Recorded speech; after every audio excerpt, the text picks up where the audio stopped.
नमस्कार, news India देख रहे हैं आप। मैं हूं आपके साथ निशा तिवारी। पड़ोसी मुल्क पाकिस्तान में भले ही भुखमरी चल रही हो, गरीबी चल रही हो, लोग बिजली पानी जैसी मूलभूत समस्याओं से परेशान हो, बेरोजगारी चरम पर हो, लेकिन इस मुल्क के नेताओं का बड़बोलापन नहीं थम रहा।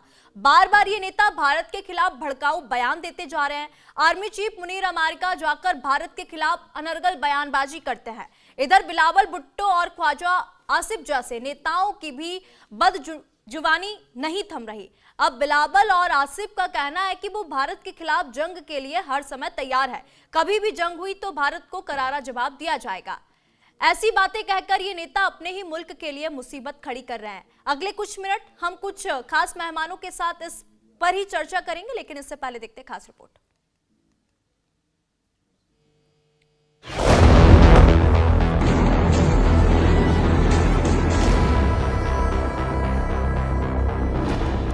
बिलावल आसिफ का झूठ प्रचंड, अब की बार पाक खंड खंड, भारत से जंग की कोरी धमकी, फिर दे डाली गीदड़ भभकी, अब वार प्रचंड होगा, पाकिस्तान टुकड़े टुकड़े होगा।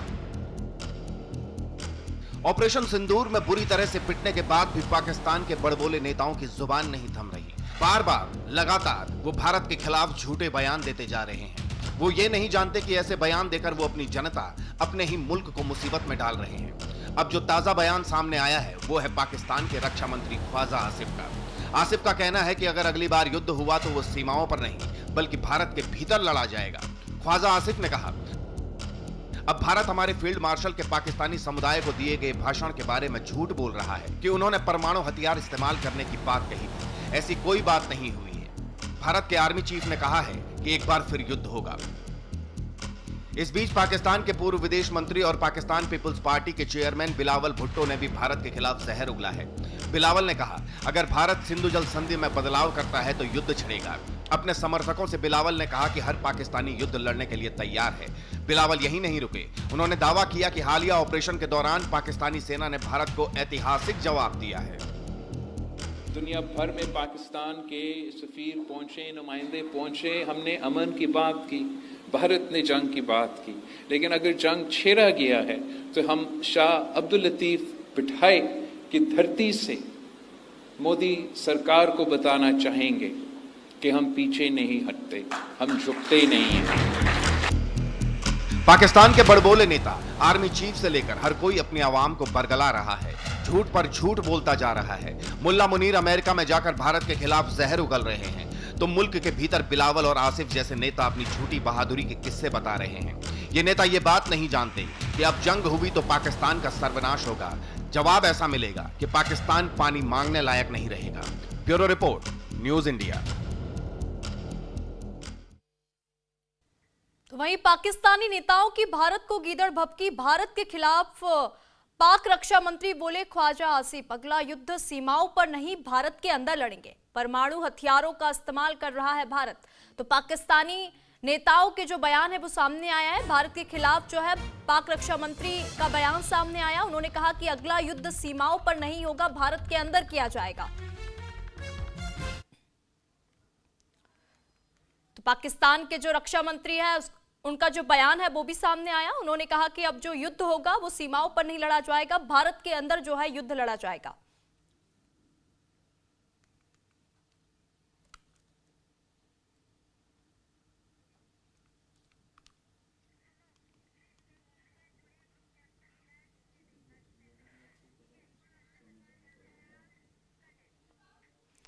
तो चलिए और अधिक चर्चा कर लेंगे। हमारे साथ group captain retired UK Devnath ji, defence expert हमारे साथ जुड़ चुके हैं। आपका बहुत बहुत स्वागत है। क्योंकि जिस तरीके से हम देख रहे हैं पाकिस्तान के जो नेता हैं लगातार भारत के खिलाफ भड़काऊ बयान दे रहे हैं। आसिफ मुनीर का हमने बयान सुना, अब भुट्टो का भी बयान हमने सुना। किस तरीके से यहाँ पर कहा जा रहा है कि अगर भारत युद्ध करता है तो अब उसका भी हम जवाब देंगे। आपको नहीं लगता कि पाकिस्तानी नेताओं का ये जो बयान सामने आता है ये पाकिस्तान की कूटनीति असफलता का अपना सबूत देते हैं पाकिस्तानी नेता?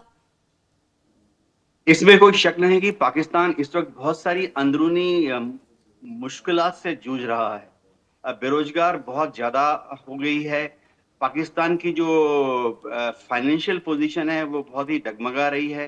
सिर्फ वर्ल्ड बैंक, आईएमएफ, एडीबी या सऊदी और कतार से लोन लेकर किसी तरह से जिंदा है। पाकिस्तान अपनी जो जरूरी बुनियादी रिक्वायरमेंट है, जैसे कि दवाइयाँ, उनको इंपोर्ट नहीं कर पा रहा है। जरूरी खाद्यान्न को भी इंपोर्ट नहीं कर रहा है, क्योंकि उनके पास जो विदेशी मुद्रा का भंडार है वो महज 15 दिन का है या 21 दिन का है। ऐसी हालत में पाकिस्तान की जो रूलिंग एलिट है, पीएमएल-एन की सरकार है, जिसमें पीपीपी बिलावल भुट्टो भी भागीदार हैं, वह जनता का ध्यान आम जो डे टू डे प्रॉब्लम्स है उससे भटकाकर भारत की तरफ करना चाहती हैं। बिल्कुल। पाकिस्तान में ये बहुत ही आम चीज है कि जब भी उनके पॉलिटिशियंस या उनके मिलिट्री लीडर अपने लिए सपोर्ट पैदा करना चाहते हैं, वोट चाहिए होते हैं, या जनता की गुस्से को वो डिफ्लेक्ट करना चाहते हैं, तो भारत का नाम ले लेते हैं, कश्मीर का नाम ले लेते हैं। ऐसा ही कुछ अभी भी हो रहा है। जी बिल्कुल, क्योंकि जिस तरीके से हम देखते हैं, मुनीर का हमने अभी बयान सुना, बिलावल भुट्टो का हमने बयान सुना, तो ये जो मुझे तो ऐसा लगता है कि पाकिस्तानी जनता को महंगाई और बाकी जो पाकिस्तान में समस्याएं हैं उनसे ध्यान भटकाने के लिए ये युद्ध की बात करते हैं। और एक बात यहाँ पर ये भी समझ नहीं आती कि पाकिस्तान की जो इकोनॉमी है, अर्थव्यवस्था है, वो तो पूरी खत्म हो चुकी है, डेड हो चुकी है, तो ये युद्ध का खर्चा उठा पाएंगे? युद्ध की बात करते हैं तो हाँ, ये बहुत ही हास्यास्पद बात है कि ये युद्ध की बात करते हैं। होता यह है कि इनको चीन से काफी बड़ी मात्रा में हथियार और गोला बारूद, anti tank weapons, anti aircraft मिसाइलें जो हैं, या तो फ्री में मिल जाती हैं या बहुत ही कम दाम पर मिल जाती हैं। और जब इनके पास पाकिस्तान में पैसा नहीं होता तो क्या करते हैं, जैसे सीपीईसी का प्रोजेक्ट है, जिसमें कि पाकिस्तान की सरकार मुफ्त में जो जमीन है वो अख्तियार करके चाइना पाक इकोनॉमिक कॉरिडोर बनाने के लिए जो चीन के जो इंजीनियर्स हैं उनके हवाले कर देती है। इसी तरह से पाकिस्तान की सरकार ग्वादर में चीन की मदद से एक पोर्ट बना रही है, जो कि बनने के बाद चीन द्वारा ही इस्तेमाल किया जाएगा। ग्वादर का जो एयरपोर्ट है उस पर भी चीन अपने सर्वेलांस विमान को तैयार करने के लिए, डिप्लॉय करने के लिए तैयार है। तो पाकिस्तान जब जब कैश नहीं दे पाता चीन को, तो वो इस तरह की गुड्स एंड सर्विसेज देकर भरपाई कर लेता है। पाकिस्तान की इकोनॉमी इसलिए भी अभी चल रही है, थोड़ा बहुत ऑक्सीजन उनके पास है, क्योंकि जब भी वो उनको पैसे की दरकार होती है तो वो अपने आर्मी चीफ को भेज देते हैं सऊदी में या कतार में, और फिर सऊदी और कतार के जो राजघराने हैं वो पाकिस्तान को 100, 200, 300 मिलियन डॉलर दे देते हैं। बात यह है कि पाकिस्तान को समझना पड़ेगा कि भारत का कतई कोई इरादा नहीं है पाकिस्तान पर हमला करने के लिए। हम तो पीसफुल देश हैं, हम तो जो आईबी है उसका सम्मान करना चाहते हैं। हम तो चाहते हैं कि एलओसी जो है जेएंडके में उस पर भी बातचीत हो, कोई तनातनी ना हो। लेकिन ये पाकिस्तानी है जो कि लगातार दहशतगर्दों को भारत में, कश्मीर में भेजता रहता है। इसीलिए भारत ने इस बार दो टूक कह दिया है कि हम पाकिस्तान से जंग नहीं लड़ना चाहते, लेकिन अगर पाकिस्तान कश्मीर में आतंकवादी गतिविधियों को अंजाम देगा तो उसका जवाब हम सिंदूर 2.0 करके देंगे। तो इसमें कोई युद्ध लड़ने की हमारी मंशा नहीं है। अगर पाकिस्तान हम पर युद्ध थोपेगा आतंकवादी भेजकर, तो हम युद्ध लड़के पाकिस्तान को उसका करारा जवाब देंगे। ठीक है देवनाथ जी, यहाँ पर अभी हम बिलावल भुट्टो का बयान सुन रहे थे, तो वो कह रहे थे कि हम अमन की बात करते हैं, हम शांति की बात करते हैं। तो ऐसा नहीं लगता कि ये जो बयान सामने आते हैं ये पाकिस्तान में घरेलू राजनीति में लोकप्रियता पाने का एक हथकंडा हो सकता है? और क्या मिसाइलों से पानी की समस्या का समाधान हो सकता है? जब भी पाकिस्तान की सरकार, अभी बिलावल भुट्टो भी उनके सरकार के ही हिस्से हैं, शांति की और अमन की बात करते हैं तो इसके तीन मुद्दे होते हैं। एक तो वो वर्ल्ड कम्युनिटी को कंफ्यूज करना चाहते हैं, कि दुनिया को बताना चाहते हैं कि ये बेचारा छोटा सा कमजोर सा पाकिस्तान है जिसको कि हिंदुस्तान दादागिरी करके धमकाता रहता है। दूसरी चीज है कि जब भी पाकिस्तान शांति की बात करती है, ये जो वर्ल्ड में जो अलग अलग फाइनेंशियल इंस्टीट्यूशंस हैं, जैसे एफएटीएफ है, फाइनेंशियल एक्शन टास्क फोर्स, यह उनको भ्रमित करने की कोशिश करते हैं। एफएटीएफ की लिस्ट में पाकिस्तान काफी सालों तक ग्रे लिस्ट में रहा, और बड़ी मुश्किल से वो ग्रे लिस्ट से निकला।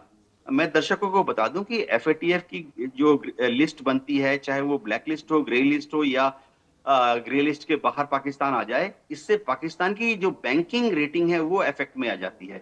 तो एफएटीएफ की जो ग्रेडिंग है कि पाकिस्तान को ग्रे लिस्ट में डाला या पाकिस्तान को ब्लैक लिस्ट में डाला, उससे वर्ल्ड बैंक या आईएमएफ या एडीबी जो फंडिंग करते हैं या ओआईसी के जो देश हैं, वो भी उस फंडिंग को एफएटीएफ के ग्रेडिंग के हिसाब से ही करते हैं।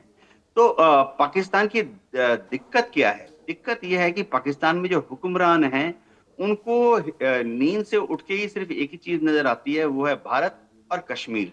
और रात को सोते वक्त भी वो सिर्फ एक ही सपना देखते हुए सोते हैं, वो है भारत से डर का सपना और कश्मीर में पींगे भरने का सपना।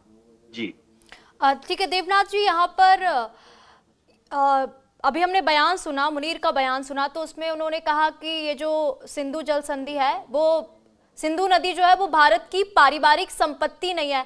तो पाकिस्तान में भी सिंधु नदी के ऊपर भारत के डैम बने, तो भारत तो मिसाइलों की धमकी नहीं देता यहाँ पर। इसमें कोई शक नहीं है कि सिंधु जल संधि जो है वो दोनों देशों के बीच में जो पानी का बंटवारा करती है, पाकिस्तान को जरूरत से ज्यादा पानी दिया जा रहा है। जो रावी है, चिनाब है या झेलम है, उसका पानी तो प्राय 80% हमें यूज करना चाहिए, लेकिन फिर भी हम छोड़ देते हैं कुछ पानी। अब जो सतलुज है, ब्यास है, इन नदियों के पानी पर हमारा ज्यादा हक बनता है, क्योंकि आजादी के बाद से डेमोग्राफिक पैटर्न है, यानी उस तरफ और इस तरफ आबादी कैसे है, उस तरफ और इस तरफ कृषि का पैटर्न, खेती कैसे होती है, इंडस्ट्रियल एरियाज और शहर कैसे ग्रो हुए हैं। पिछले 10 साल में हमने पाकिस्तान को, हमारे विदेश मंत्रालय ने पाकिस्तान के विदेश मंत्रालय को और हमारे जल संसाधन मंत्रालय ने पाकिस्तान के जल संसाधन को मंत्रालय को 4 बार चिट्ठियां लिखी हैं 10 साल में कि सिंधु जल समझौता जो है बहुत पुराना हो चुका है, तो आइए बातचीत के जरिए हम फिर से इस जल संधि को थोड़ा आज के परिप्रेक्ष्य में रिव्यू करते हैं, जो कि ओरिजिनल संधि का भी एक हिस्सा है। ओरिजिनल संधि में भी ये कहा गया है कि समय टाइम टू टाइम उभय पक्ष बैठकर इस जल संधि को मॉडिफाई कर सकते हैं। लेकिन पिछले 10 साल में हमारे 4 रिटर्न रिक्वेस्ट का पाकिस्तान के यहाँ से कोई जवाब नहीं आया, और अब जब भारत इन डैम्स को अब बनाने वाला है, तो उसमें भारत की पूरी जिम्मेवारी है। हमने कह दिया है पाकिस्तान को कि हम इस पानी का इस्तेमाल भारत के लोगों की उन्नति के लिए कर रहे हैं। पाकिस्तान को तंग करना हमारा मकसद नहीं है, लेकिन अगर पाकिस्तान भारत को तंग करेगा, तभी हम इन बांधों से पानी रोककर या बाढ़ के मौसम में पानी छोड़कर हथियार के हिसाब से यूज करेंगे। अब वहां से कुछ धमकी आ रही है कि वो रॉकेट छोड़ देंगे, बम छोड़ देंगे, न्यूक्लियर बम छोड़ देंगे इन डैम्स पर। ये हास्यास्पद है। भारत के पास भी, हमारे पास बड़े बड़े न्यूक्लियर बम हैं। अगर उन्होंने गलती से एक छोड़ दिया तो हम जवाब में 10 छोड़ देंगे। पाकिस्तान तो धूल बन जाएगा, राख बन जाएगा। जी बिल्कुल देवनाथ जी, क्योंकि अब ऐसा लगता है कि पाकिस्तान सरकार को ये लगता है कि अब भाई पानी की जो समस्या है उसका हल जो है अब रॉकेट है, रॉकेट के माध्यम से ही पानी की जो समस्या है उसका सॉल्यूशन हमको मिल पाएगा। लेकिन एक बात और भी है, जिस तरीके से जो बयान सामने आते हैं कि हम भारत से युद्ध करेंगे, तो युद्ध का जो परिणाम होगा वो कितना भयानक होगा, पाकिस्तान ने ये सोचा और ये सोच लेना चाहिए। क्योंकि ऑपरेशन सिंदूर हमने देखा किस तरीके से पाकिस्तान जो था कुछ ही समय में वो पीछे हट गया। तो ऑपरेशन सिंदूर से ही समझ जाना चाहिए कि भारत कितना ताकतवर है। भारत को अगर छेड़ेंगे तो भारत छोड़ेगा भी नहीं। इसमें कोई शक नहीं है कि भारत की फौजें और हमारी इकोनॉमी कह लीजिए, इंफ्रास्ट्रक्चर बोल लीजिए, हमारे यहाँ पे जो इकोनॉमिक माइट है वो पाकिस्तान से 5 गुना 7 गुना ज्यादा तगड़ी है। सिंदूर तो बस एक महज ओपनिंग राउंड था। हमने सिंदूर के दौरान उनके एक एयरफील्ड पर मात्र एक या दो ब्रह्मोस दागे। अगर वाकई पाकिस्तान जंग करने की गुस्ताखी करता है तो उनके हर टारगेट पर, हर एयरफील्ड पर हमारे जो बॉम्ब्स एंड रॉकेट्स गिरेंगे वो एक दो नहीं गिरेंगे, 10 20 गिरेंगे। और तो और अगर जरूरत पड़ी तो हम पाकिस्तान की जो न्यूक्लियर इंस्टॉलेशंस हैं उन पर भी हमारी नजर है। अगर पाकिस्तान ने गलती से कोई हथियार हमारी न्यूक्लियर इंस्टॉलेशंस की तरफ फेंका तो हम जवाबी कार्रवाई में 10 हथियार पाकिस्तान की न्यूक्लियर इंस्टॉलेशंस की तरफ भेजेंगे। हम ये दर्शकों को बता दूं कि हर साल 1 जनवरी को उभय पक्ष एक दूसरे से अपने सिविल न्यूक्लियर इंस्टॉलेशन की लिस्ट आदान प्रदान करता है। हाँ। और जिसके तहत हमने बार बार पाकिस्तान को कहा है कि पाकिस्तान अपने जो सिविल न्यूक्लियर इंस्टॉलेशंस हैं उनकी लिस्ट देगा तो हम वहां पर हमला नहीं करेंगे लड़ाई के दौरान। लेकिन खबरें ऐसी भी आ रही हैं कि पाकिस्तान अपने न्यूक्लियर हथियारों को, न्यूक्लियर बॉम्ब्स को इन सिविल न्यूक्लियर एस्टेब्लिशमेंट में छुपा के रख रहा है। तो ये तो हमारी जो द्विपक्षीय संधि है उसका उल्लंघन है। तो शायद हमें पाकिस्तान की न्यूक्लियर इंस्टॉलेशन पर भी एक कैलिब्रेटेड हमला करना पड़ जाए, लेकिन हम तभी करेंगे अगर पाकिस्तान पहले हमारे न्यूक्लियर इंस्टॉलेशंस पर हमला करता है। जी। बिल्कुल। और ये बात भी तो सामने आती है ना कि सिंधु जल संधि का सबसे पहले उल्लंघन आखिरकार किसने किया था आतंकवादियों को भेजकर? इसमें कोई शक नहीं है। सिंधु जल संधि का तो ओपनिंग पैराग्राफ ही कहता है कि ये एक दोस्ती से भरा हुआ पैगाम है, दोस्ती और मित्रता की संधि है। इसीलिए भारत और पाकिस्तान एक साथ बैठकर सिंधु जल समझौता साइन कर रहे हैं। ये तो ओपनिंग जो रिमार्क है इंट्रोडक्शन में ही लिखा हुआ है। तो पाकिस्तान जैसा व्यवहार कर रहा है, दोस्ती कहाँ रह गई है? वहां से आतंकवादी जिस तरह से कहाँ आ रहे हैं, भारत में कश्मीर में हमला कर रहे हैं, मित्रतापूर्ण संबंध तो कटुतापूर्ण संबंध हो गए हैं। तो जो बेसिक बुनियाद थी उस वक्त जब हमने समझौता किया था, वो बुनियाद ही खत्म हो गई। समझौता इसलिए किया गया था कि पाकिस्तान खुश रहे, आबाद रहे, चैन से रहे, अपने इलाके में रहे, वहीं पर बांसुरी बजाए। लेकिन वहां पर वो खुश नहीं है, चैन से नहीं रहे, अपने इलाके में हल नहीं चला रहे हैं, वो बार बार भारत की तरफ देखते हैं, कश्मीर की तरफ देखते हैं। तो सिंधु जल संधि का जो बेसिक मुद्दा था वही खत्म हो गया। कोई दोस्ती नहीं, दुश्मनी, चलो ठीक है, हम देख लेंगे। बिल्कुल। अच्छा देवनाथ जी, क्योंकि जिस तरीके से अभी पाकिस्तानी नेताओं के बयान सामने आते हैं, तो भारत की तरफ से अभी कुछ प्रतिक्रिया मिली है क्या? अगर बाकी पाकिस्तान आगे चलकर युद्ध करता है मान लीजिए, तो भारत की तरफ से क्या कुछ तैयारियां हैं? इसमें कोई शक नहीं है कि विदेश मंत्रालय ने पाकिस्तान के इन बयानों का खंडन किया है और काउंटर किया है कि वह भारत के खिलाफ जंग छेड़ देंगे या पाकिस्तान भारत के खिलाफ रॉकेट मिसाइलें दाग देगा, शायद एटम बम भी दाग देगा। विदेश मंत्रालय ने कहा है कि ये उनकी नादानी भरे स्टेटमेंट है। चलो माफ किया। होता यह है कि भारत की सरकार, भारत की फौज, मिनिस्ट्री ऑफ डिफेंस हमेशा चाक चौबंद रहती है और आर्मी, नेवी, एयरफोर्स, हमारी जो ट्रेनिंग है वो इस तरह से रहती है कि जरूरत पड़ने पर हम महज कुछ घंटे के नोटिस पर छोटा युद्ध, और अगर हमें कुछ दिनों का समय दिया जाए तो बड़ा युद्ध कर सकते हैं। ऐसा कह के मैं दोबारा कहना चाहता हूं कि हमारा फिलहाल पाकिस्तान के ऊपर हमला करने का या पाकिस्तान से जंग करने का कोई इरादा नहीं है। लेकिन अगर पाकिस्तान हमारे ऊपर जंग थोपता है आतंकवादी कार्रवाइयां करके, तो भारत सरकार महज कुछ घंटे के नोटिस पर इंडियन एयरफोर्स उनके ऊपर हमला कर सकती है और महज कुछ दिन के अंदर हमारी आर्मी और हमारी नेवी उनके ऊपर भयंकर हमला कर सकती है। ये हम हर जगह पाकिस्तान को बताते रहते हैं कि भारत के साथ रहो, हम तुमको बराबरी का दर्जा देना चाहते हैं। भारत ने कभी पाकिस्तान को हमने एक छुट भैया नहीं समझा, हमसे ही टूटकर अलग हुआ था, हमारे बराबर है, बराबर का भाई है। लेकिन पाकिस्तान है कि समझता ही नहीं है। जी बिल्कुल देवनाथ जी, आपने सही कहा। और बिलावल साहब को भी हम यहाँ पर बता दें कि भारत यहाँ पर डरता नहीं है, जवाब देता है। और पाकिस्तानी नेता जो इस तरीके की बयानबाजी करते हैं तो उनको भी यहाँ पे मैं कहना चाहूंगी कि यहाँ पर पानी की राजनीति करने से पहले पाकिस्तान के घर के अंदर जो भ्रष्टाचार के झरने बह रहे हैं ना, पहले तो आप उसको रोकिए, क्योंकि भारत का पानी जो है वो हमारी ताकत है। और आपकी जो बयानबाजी सामने आती है ये सिर्फ आपका शोर है। जी हाँ, इसमें कोई शक नहीं है कि पाकिस्तान के जो टॉप लीडरान हैं उनको बयानबाजी नहीं करनी चाहिए। ये पूरे दुनिया में जो एक इंटरनेशनल प्रोटोकॉल होता है, जो भी डिप्लोमेट्स होते हैं, कूटनीतिक राजनीतिज्ञ होते हैं, देखिए बोलने का एक तरीका है। आप भारत की तरफ देख लीजिए, मोदी जी के बयान कितने सधे हुए नपे तुले होते हैं। हमारे रक्षा मंत्री, विदेश मंत्री सब जब बयान देते हैं तो हम किसी भी तरह से पाकिस्तान को आहत नहीं करना चाहते। हमारे बयानों में हम ना ही पाकिस्तान को डराना चाहते हैं या धमकाना चाहते हैं। हम सिर्फ पाकिस्तान को यह कहते हैं कि हमारे साथ रहो, हम पर हमला करने की मत सोचो, और ये नींद से उठ के जो कश्मीर का राग अलाप करना शुरू कर देते हो इंटरनेशनल फोरम में, चाहे यूनाइटेड नेशन हो, चाहे ओआईसी हो, कश्मीर का राग अलापना बंद करो। बिल्कुल। कश्मीर का पीओके भी हमारा है। हाँ। ठीक है, एक दिन जब माहौल अच्छा होगा बातचीत कर लेंगे आपस में कि कश्मीर का जो पीओके वाला हिस्सा है वो कैसे भारत में उसका विलय होगा।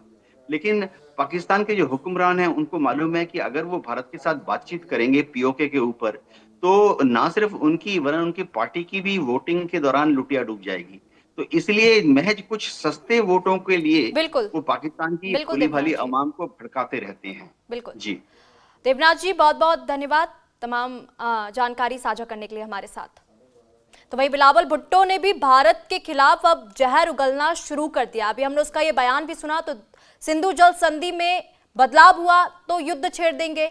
हर पाकिस्तानी युद्ध लड़ने के लिए अब तैयार हो चुका है। हर प्रांत के लोग भारत के लिए युद्ध लड़ेंगे। ये जो बयान है इस तरीके के जो है पाकिस्तानी नेताओं के सामने आ रहे हैं। तो मुनीर की गीदड़ भभकी पर भारत पर परमाणु हमले की धमकी जो है पाकिस्तानी नेताओं के द्वारा दिया जा रहा है। सिंधु का पानी रोका तो भारत पर हमला किया जाएगा, इस तरीके के जो बयान है ये सामने आ रहे हैं। भारत पर मिसाइल अटैक जो है पाकिस्तानी करेंगे।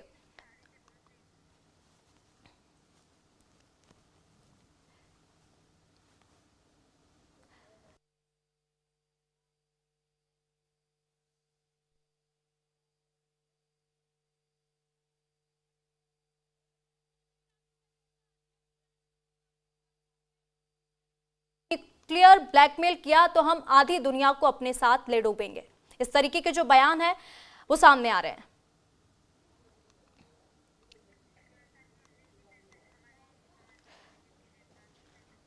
तो यूके देवनाथ जी से भी हमने चर्चा करी, क्योंकि किस तरीके से हम देख रहे हैं, जिस तरीके से पाकिस्तानी नेताओं के बयान सामने आ रहे हैं उस पर हमने चर्चा भी की। तो पाकिस्तानी लोगों की जो अर्थव्यवस्था है वो पूरी तरीके से खत्म हो चुकी है। ऐसे में क्या वो परमाणु युद्ध का खर्चा उठा पाएंगे?